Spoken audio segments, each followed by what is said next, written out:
무대에 나갈 수 있도록 우리의 믿음을 강건하게 붙들어 주옵소서. 현 정부와 새 정부의 위정자들과 지도자들이 오직 국민만을 생각하게 하시고 러시아의 우크라이나 침공으로 혼란한 세계 정세와 우리나라의 정권 교체 시기를 이용하여 북한이 우판하지 않도록 우리나라의 국방과 안보와 외교도 지켜주시옵소서. 이 땅의 젊은이들이 희망을 가지고 살아갈 수 있도록 든든한 일자리를 주시어서 이 나라가 희망 넘치는 활기찬 나라가 되도록 주님께서 국민이 여겨 주시옵소서. 우리 사랑하는 중앙교회를 위해 기도합니다. 소망이 넘치는 교회 되게 하옵시고 구원의 복된 소식을 전하는 교회 되게 하시고 여호와께서 모세에게 이르시되 이제 내가 바로에게 하는 일을 내가 보리라. 강한 손으로 말미암아 바로가 그들을 보내리라. 강한 손으로 말미암아 바로가 그들을 그의 땅에서 쫓아내리라. 이스라엘 자손에게 전하나 그들이 마음의 상함과 가혹한 노역으로 말미암아 모세의 말을 듣지 아니하였더라. 아멘.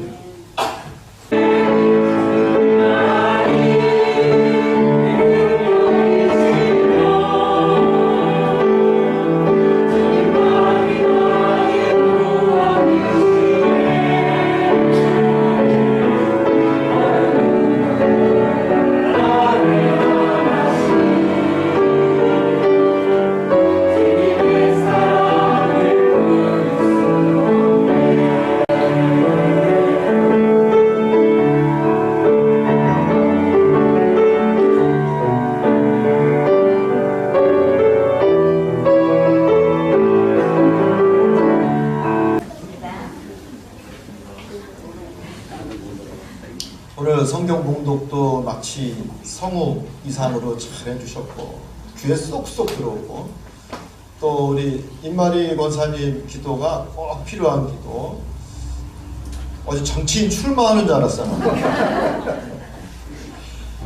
정치인들의 어떤 공약을 많은 이야기를 그분들이 하시지만 우리가 반신반의하죠. 다 믿지는 않습니다. 그래서 그런지 정치인들도 두리뭉실하게 이야기하고 또 어떤 경우에는 상당히 이미 이루어진 부분을 가지고 이렇게 공약으로 내세운 경우도 있더라고요. 오늘 본문 말씀을 보면요, 하나님의 말씀을 뻔한 이야기로 흘러들은 사람들의 이야기입니다. 이 히브리 사람들이 9절 말씀에 보면은 모세가 이와 같이 이스라엘 자손에게 전하나 그들의 마음에 상함과 가혹한 노역으로 말미암아 모세의 말을 듣지 아니하였더라. 아니 놀랍고 정말 굉장한 복음의 말씀을, 하나님의 놀라운 선물과 같은 말씀을 모세가 다시 전하고 있는데 듣지 아니하였다. 뭐 뻔한 이야기, 하나님이 맨날 우리에게 주시는 뻔한 이야기 듣지 않았다라는 거예요. 여러분 모세가 뭐라고 이야기했습니까? 오늘 본문 말씀에서 보면은 이제 애굽 사람의 종되었던 이스라엘 자손의 그 신음소리를 내가 듣고 나의 언약을 기억하노라. 그러므로 내가 애굽 사람의 무거운 짐 밑에서 너희를 빼내며 그들의 노역에서 너희를 건져내고 내가 아브라함과 이삭과 야곱에게 주기로 맹세한 그 땅으로 너희를 인도하리라 그랬어요. 그리고 그 땅을 너희에게 주어 너희의 기업으로 삼게 하리라. 정말 하나님께서 모세에게 앞으로 일어날 놀랍고 굉장한 역사를 미리 말씀해 주셨어요. 그리고 모세는 그 말을 거듭해서 말 그대로 아주 가혹한, 아주 살인적인 노역에 시달리는 히브리 백성들에게 전했지만 의외로 반응은 싸늘했다 이겁니다. 여러분들 지금 싸늘하잖아요. 모세의 이야기를 듣지도 않고 믿지도 아니하고 그 이전에 모세가 한 이야기를, 그 이야기에 관해서 우리가 괜한 기대를 갖고 오히려 낭패를 보고 있구나 하면서 자책하고 있었는지도 모릅니다. 여러분, 그 이전의 상황이 무엇입니까? 애굽의 왕 이 바로는 히브리 백성들을 노역에 동원했습니다. 강제 노역이죠. 성인 남자 인구만 60만 명에 달하는, 그래서 가족까지 계산을 해보면은 암만 미니멈 200만 명이 넘는 큰 인구로 성장한 그 히브리 민족을 바로 왕은 결코 좌시할 수가 없었습니다. 그저 끊임없이 꽉꽉 밟고 눌러야, 총칼을 들이대야 꿈틀거릴 생각을 못하기 때문에 말 그대로 공포, 그리고 가혹한 정치로 일관해서 그 200만 이상의 히브리 사람들을 통제하고 있었다는 겁니다. 이집트가 어떤 나라입니까? 대단한 나라죠. 성경에 최초로 등장하는 국가가 바로 이집트. 제국을 꿈꾸는 강대국이었습니다. 메소포타미아 문명, 이 나일강 문명, 또 중국의 황하 문명, 세계 4대 문명 지역 가운데 하나가 바로 이집트 아닙니까? 여러분, 이집트 가보시면 아시겠지만 피라미드도 있고 또 뭐가 있어요? 스핑크스도 있어요. 또 오벨리스크라는 게 있죠. 여러분, 이 오벨리스크는 긴 뾰족한 이 30m, 50m짜리 탑인데, 여러분, 이들의 그 문명을 얼마나 흉내내고 싶었냐면요, 이 그리스 제국이나 로마 제국이 이집트에 있는 그 어마어마하게 큰 그 옛날에 2000년 전에 그 50m 되는 이 오벨리스크를 지네 나라에 싣고 왔어요. 지네 나라에 탁 세워놓고, 여러분, 이처럼 이 이집트의 문명이 엄청나게 발전하고 있었어요. 문명 국가였죠. 이 바로 왕은 200만 이상으로 성장한 히브리 민족들을 경계하면서 국고성 건축에 동원합니다. 국고성은 무엇입니까? 나라의 모든 식량과 중요한 무기 같은 것들을 비축하는 큰 성이에요. 튼튼해야 돼요. 군대도 있어야 되고요. 왕이 있을 수도 있습니다. 국고성. 그래서 성경에 보면 비돔과 라암셋에 이들을 동원시키면서 국고성을 건축하도록 했어요. 옛날 고대 국가에는 노동력 이퀄 그 나라의 경제력이에요. 지금도 마찬가지지만 실제로 1883년 영국의 이집트 문화재단에서 이 나빌이라고 하는 고고학자가 이 비돔이라고 하는 국고성을 발굴합니다. 참 발굴하기 어려운 이유가 뭐냐면 성경에 있는 말씀처럼 무슨 돌이나 무슨 이 나무나 무슨 큰 이걸로 진 국고성이 아니라 이 지역은 진흙이 많기 때문에 진흙과 무엇을 섞었어요? 집을 섞어서 벽돌을 만들어서 이 국고성을 건축을 했어요. 어마어마하게 큰. 근데 이 나일강 삼각 지역은 무엇이 많냐면은 1년에 한 번씩 주기적으로 홍수가 있다 이거예요. 그래서 큰 홍수를 만나면은 아무런 집으로 단단히 만든 진흙이라 할지라도 뭡니까? 무너져 내렸어요. 참 찾기 어려웠다 그래요. 그래서 라암셋이라고, 이 라암셋 지역에 있는 국고성은 아직도 그 위치만 확인하고 있지 잔해는 별로 없다라고 하는 이 고고학자들의 보고가 있습니다. 아무튼 이 히브리 백성들은 어마어마한 대규모 이 토목 사업에 동원이 되는데, 여러분 중국의 만리장성 보면은 그 밑에 수많은 인부들의 무덤이 있다고 그러잖아요. 엄청난 희생을 치르고 이 히브리 사람들이 그 국고성을 만들어내고 있었어요.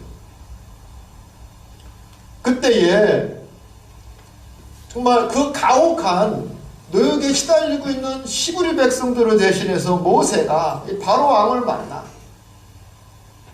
뭐라고 이야기합니까? 우리가 애굽을 떠나 하나님께 제사를 드리겠다라고 선언을 합니다. 모세 정도 되니까 사실은 바로 왕 앞에서 이렇게 당당하게 이야기할 수 있습니다. 하나님이요, 참 섬세하신 분이에요. 우리 하나님께서 모세를 선택하신 이유가 무엇입니까? 그래도 그가 이집트의 왕자로 살아왔기 때문에 40년 동안 가장 왕을 잘 이해하고 이집트 정치를 이해할 수 있는 사람이 모세였어요. 그래서 그가 비록 40년 광야에서 목자 생활을 했지만 가장 그 일을 잘할 수 있는 사람, 그 모세를 불러다가 이 일에 우리 하나님께서는 그를 사용하십니다. 그래서 모세가 이제 우리가 이 애굽을 떠나 광야에서 하나님께 예배를 드리겠다라고 말하자 그 말에 바로 왕은 더욱 가혹하게 노동의 강도를 세게 합니다. 뭐라고 이야기합니까? 야, 너희가 게을러서 이제 별 궁리를 다 하는구나.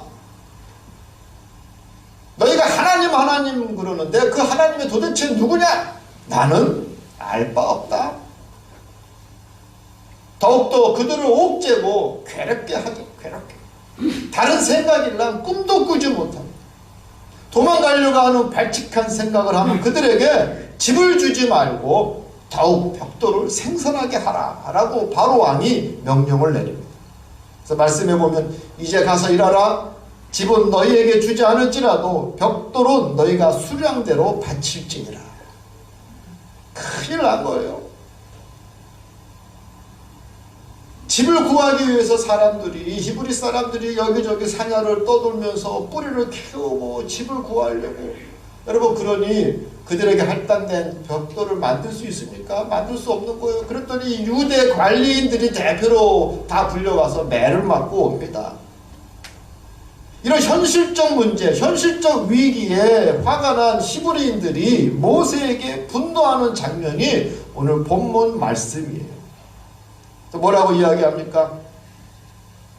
우리가 읽진 않았지만 5장에 보면 너희가 우리를 바로의 눈과 그의 신하의 눈에 미운 것이 되게 하고 그들의 손에 칼을 주어 우리를 죽이게 하는도다.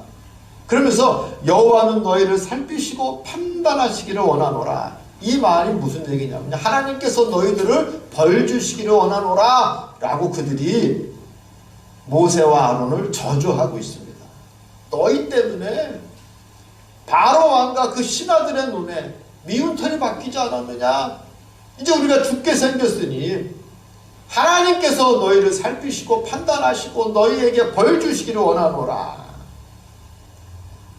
유대인들이요, 매를 맞고 더욱 옥죄는 압박에 그 불만이 고조되고 그 히브리 사람들이 모세와 아론을 저주합니다.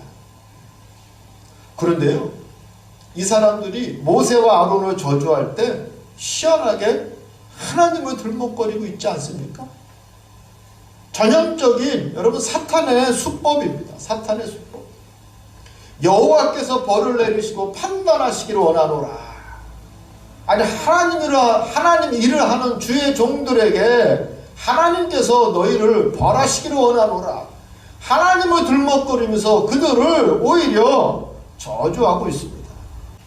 어쨌든 노예로 전락되어서 강제 노역에 그 신음하고 차별받고 뼈와 살이 그리고 피까지 마치 기름을 짜내듯이 착취당하는 그 신세에서 해방시키겠다라고 하는 하나님의 약속.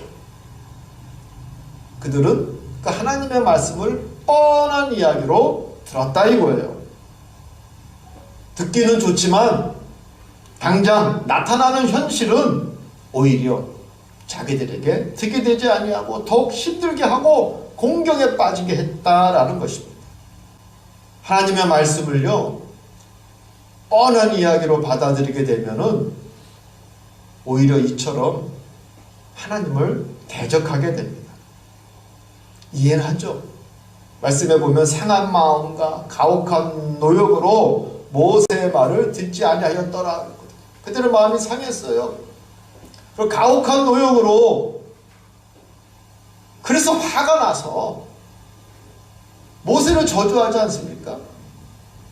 그리고 하나님의 말씀조차도 뻔한 이야기로 흘러들었다는 거예요. 여러분 가만히 보면요, 우리도 하나님의 말씀을 뻔한 이야기로 들을 때가 얼마나 많이 있는지요. 그래, 좋은 말씀이야.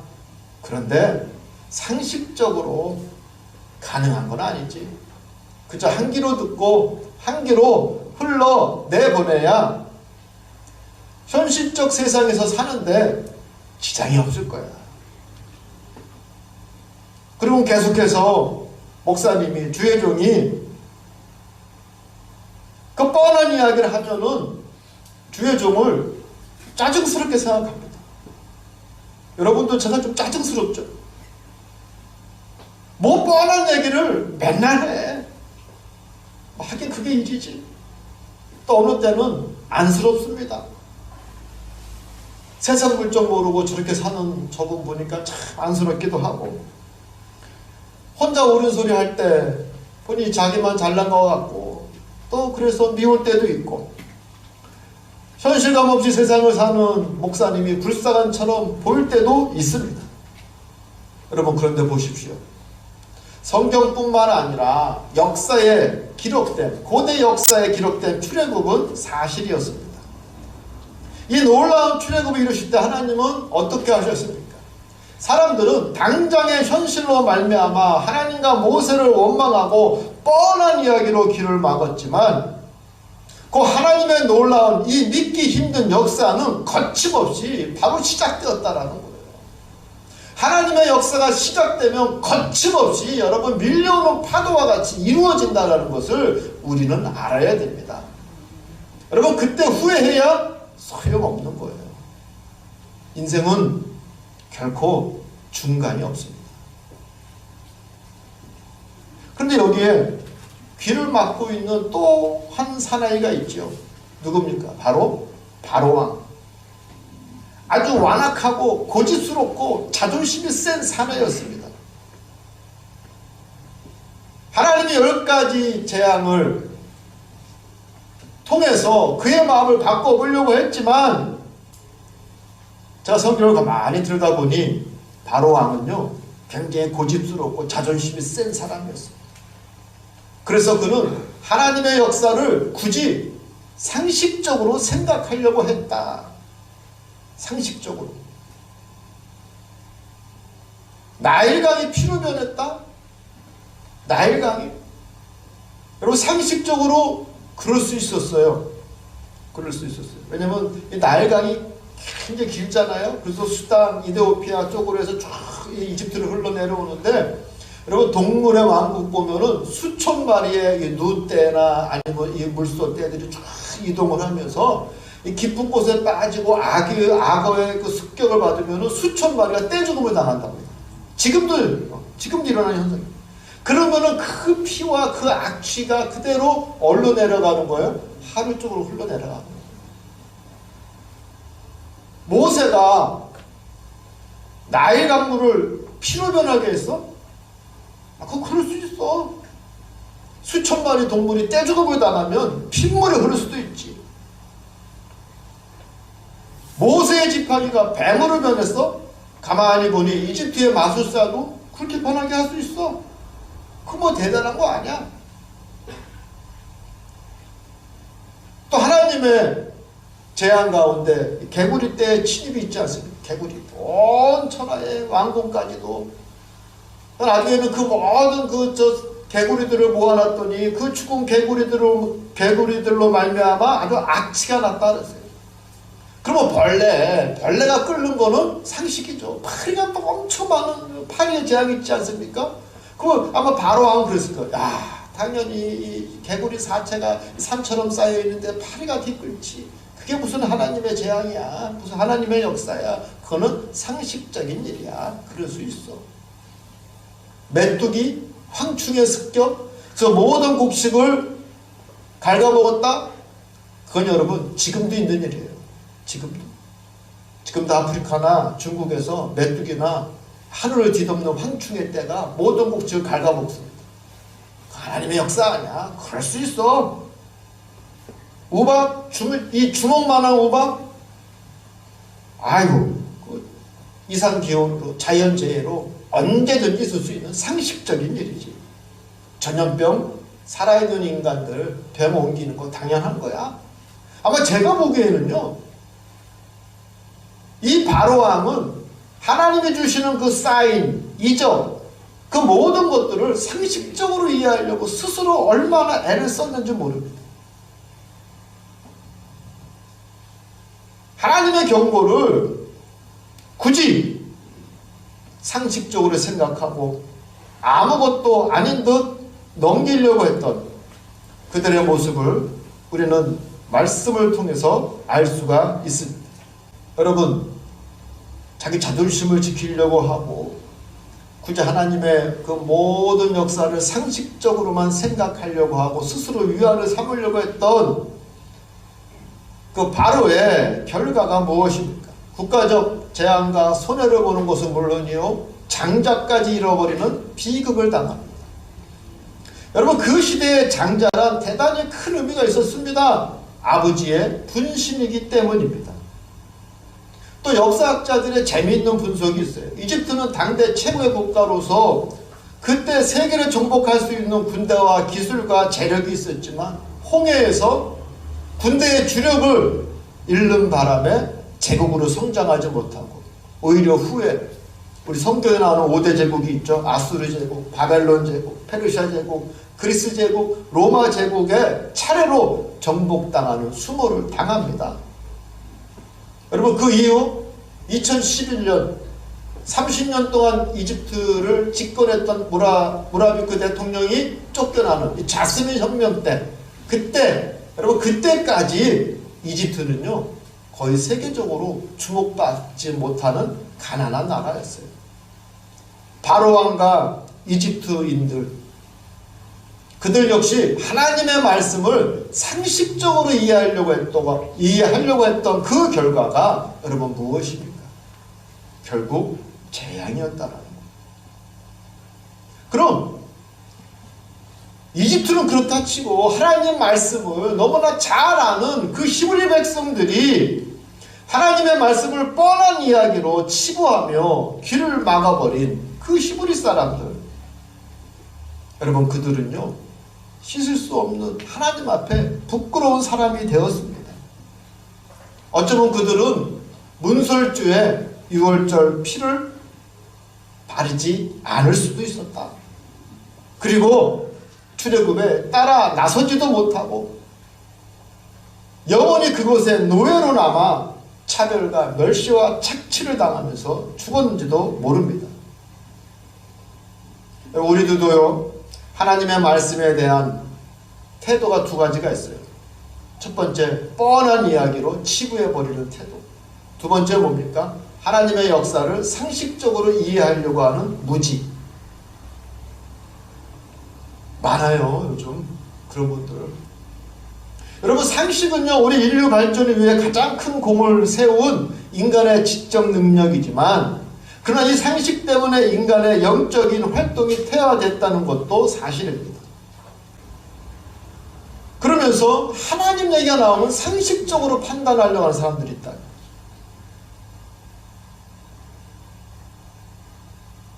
우리 현대인들은 이 상식에 대한 나름 그런 강박관념이 있어요. 강박관념. 신앙생활도 상식적으로 해야 된다. 너 너무 열심히 한다. 상식적으로 해라. 여러분, 어떻게 신앙을 상식적으로 하려고 합니까? 상식이라는 것은요 항상 바뀌는 거예요. 상식은 지엽적이고, 지엽적이라는 건 뭐 여기서 통하는 게 상식이지 저기서는 안 통해요. 그리고 상식이라는 것은 유효기간이 있어요. 그때만 통하지 그 기간이 통하면 안 통하는 상식이 여러분 얼마나 많이 있습니까? 근데 하나님을 내 상식으로 재단하려고 하고 신앙생활을 상식적으로 해? 여러분, 신앙은요 초상식적인 것입니다. 하나님의 역사는요 초월적이고요, 우리의 이성과 상식으로는 알 수 없고 헤아릴 수 없는 것이 바로 신앙입니다. 그 사실을 깨닫고 상식의 강을 넘을 수 있는 여러분이 되시기를 주님의 이름으로 소망합니다. 우리나라에서 상식이라고 생각했던 것들이 여러분 외국에 나가면은 안 통하는 게 많이 있어요. 다른 거예요. 여러분, 우리가 생각하는 그 상식, 시대가 바뀌면서 전혀, 또 지역이 바뀌면서 전혀 웃기는 이야기가 됩니다. 조선시대의 상식이라는 것을 지금 적용하면서 우리가 살아가려면 살 수 있습니까? 불가능하거든요. 즉 인간의 상식이라는 것은 시대적이고 지역적이라는 것이죠. 그런데 우리는 그 상식을 절대화시키고 있습니다. 그러나 우리의 상식이 하나님의 그 영적인 일들을 결코 이해할 수도 없고 앞서지도 못합니다. 하나님의 일들을 상식적으로 판단한다라는 것은 있을 수 없다라는 것입니다. 여러분, 이것을요 가장 겸허하게 받아들인 사람이 누구냐? 바로 바울이에요. 바울은 그 당시 유대교적 상식으로 예수와 그 따르는 무리를 이단이라고 생각했습니다. 특별히 예수가 하나님의 아들이요 그리스도라고 선언하고 그가 죽었다 살아났다는 그 사실을 아주 비상식적으로 몰상식한 것으로 이해하고 예수를 특별히 신성모독한 괴수 중에 괴수라고 생각했어요. 죄인 가운데 괴수라고 생각했어요. 그런 그가 다메섹으로 가는 길에서 누굴 만납니까? 부활하신 예수님을 만나는 거예요. 하나님께서 이 세상의 상식을 파괴하는 순간입니다. 그 다메섹 가는 그 길 가운데 죄인 중에 괴수요 죽었다 살아났다고 하는 말도 안 되는 몰상식의 대표적인 인물인 그 예수를 만난 거예요. 그런데요, 이 바울은 총명했던 사람, 똑똑했던 사람, 바로 그 사실을 받아들입니다. 자기의 상식을 내세우지 않아요. 고집부리지 않습니다. 내가 여지껏 이렇게 살아왔는데 그 자존심 붙들고 있지 않습니다. 여러분, 하나님 앞에 내 고집과 자존심 붙들고 있어봐야 은혜 받지 못합니다. 상식의 감을 건너지 못하면 결코 하나님의 기적과 역사를 우리는 맛볼 수 없다는 거예요. 상식의 감을 건너뛸 수 있는 여러분이 되시기를 주님의 이름으로 축복합니다. 아멘. 여러분을 붙들고 있는 그 상식의 사슬을 잘라버리시기 바랍니다. 아멘. 그래서 바울은 바로 주는 그리스도시요 하나님의 아들입니다. 부활하신 주님입니다. 라고 바울은 고백하고 있지 않습니까? 출애굽기의 주인공 모세도 딸기나무에 불은 붙었는데 타지 않는 그 모습을 보고 그런 비상식적인 광경을 보고 바로 반응하지 않습니까? 근데 바로는 하나님의 역사와 이적과 경고가 계속되고 있음에도 불구하고 그는 상식적으로 치부하려고 했습니다. 그리고 하나님을 대적합니다. 여러분, 이것이요 바로의 문제가 아니라 오늘날 우리 인간들의 전형적인 모습입니다. 전형적인 모습. 지금도 하나님의 손은 계속 움직이고 계십니다. 여러분, 비극 그 자체, 있을 수 없는 비극 그 자체였던 2차 세계대전과 이어지는 냉전시대, 이것도 우연의 결과요 역사의 발전으로 여러분 상식적으로 생각하십니까? 그 가운데 600만 유대인이 학살되고 수천만 명의 사람들이 죽어나가고 1948년 2000년 만에 이스라엘이 다시 나라를 세우는 것도 여러분 상식적인 일로 여러분 치부하십니까? 소련의 붕괴와 신냉전 시대로 이어지면서 이 우크라이나 전쟁으로 말미암아 지금 전 세계 이 전쟁의 기운이 돌고 있고 뿐만 아니라 경제적 파탄의 신호가 여기저기서 터지고 있습니다. 기후변화와 그리고 도시화와 빈부의 격차, 식량과 에너지의 고갈, 넘치는 인구, 신죽음의 신학과 악의 부활, 에이즈와 사스, 인플루엔자, 에볼라, 메르스, 코로나로 이어지는 이 전염병의 역사가 상식적인 전염병의 전개입니까? 제가 여러분을 겁나게 하려고 하는 것이 아닙니다. 그런데 제 눈에는 이 모든 것들이 하나님이 우리에게 주시는 사인으로 보이는 것은 제가 부정할 수 없습니다. 사랑하는 성도 여러분, 이 하나님의 사인을 뻔한 이야기로 들으시면 안 됩니다. 하나님의 역사를 상식적으로 납득하고 넘어가고 스스로 위안을 삼으려고 하는 것은 스스로 내 영적으로 병을 키우는 꼴이 됩니다. 사랑하는 성도 여러분, 출애굽의 역사와 하나님의 움직이심은 지금도 계속되고 있습니다. 우리는 하나님의 그 역사에 민감하게 반응해야 합니다. 인간의 생각으로 하나님의 역사를 대적하거나 재단, 판단해서는 안 됩니다. 상식적으로 하나님을 만나려고 할 때 내 상식선에서 신앙생활을 고집부릴 때 우리는 비극을 맞이합니다. 하나님의 말씀을 뻔한 이야기로 들은 사람들은 결코 출애굽이라고 하는 놀라운 대장정에 참여할 수 없습니다. 홍해를 가르시고 광야에서 물을 내시며 우리를 먹이시고 입히시는 하나님의 은혜와 그 살아계심을 결코 체험할 수 없습니다. 여전히 애굽이라고 하는 사탄에 매여 노예로 살 수밖에 없다라는 것을 우리는 깨달아야 합니다. 상식으로 위장한 고집과 그 완악함을 내려놓고 하나님의 역사하시는 초상식의 세계, 또 하나님의 그 초월의 세계에서 들려주시는 우리 하나님의 음성을 들으시고 출애굽의 행진에 함께 참여할 수 있고, 그리고 부활의 노래를 함께 부를 수 있는 여러분이 되시기를 주님의 이름으로 소망합니다. 기도하겠습니다. 할렐루야.